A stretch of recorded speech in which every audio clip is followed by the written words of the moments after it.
For today's video, we're going to tackle about the supply and supply curve.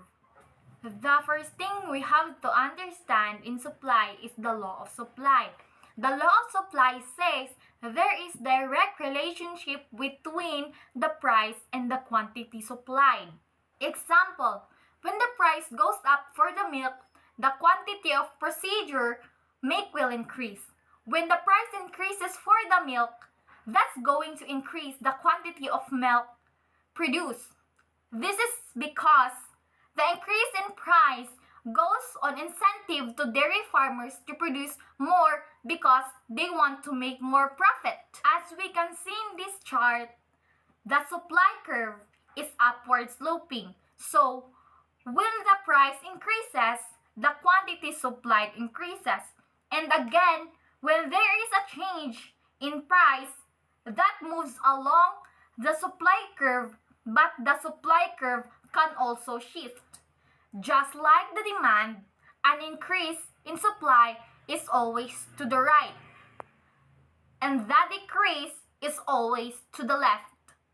Using the milk as our example, let's talk about the 5 shifters of supply. The first shifter is price of resources. The second, number of producers. Third, technology. Fourth, tax and subsidies.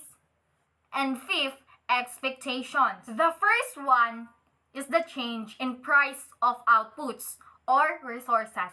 So, if there was a huge increase in the price of dairy cows, that would cause the supply of milk to decrease.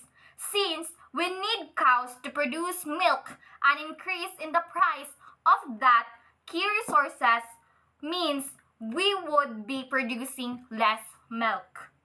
The second shifter is the number of producers. So, if out of nowhere there is an increase in dairy farmer, that would increase the supply of milk. The third shifter is a change in technology. That would affect productivity. So, we have to know advanced milking machine would cause the supply of milk to increase and shift to the right. Another shifters is government involvement, such as taxes and subsidies.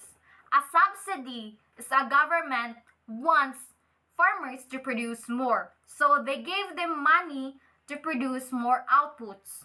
This would cause the supply curve to shift to the right. A tax is just the opposite. This would take away producers' money, and since they don't have money to produce stuff, their supply would shift to the left and decrease. And the fifth and last shifter is future expectation. If a producer thinks they can make more profit in their products a few weeks from now, they hold back supply now and then supply more later. So, here's a question. What happened to the supply when price increases? Nothing. Remember, a change in price affects quantity supplied. The supply is not gonna change.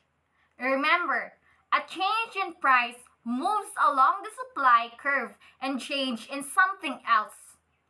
One of the 5 shifters will cause the actual supply curve to change.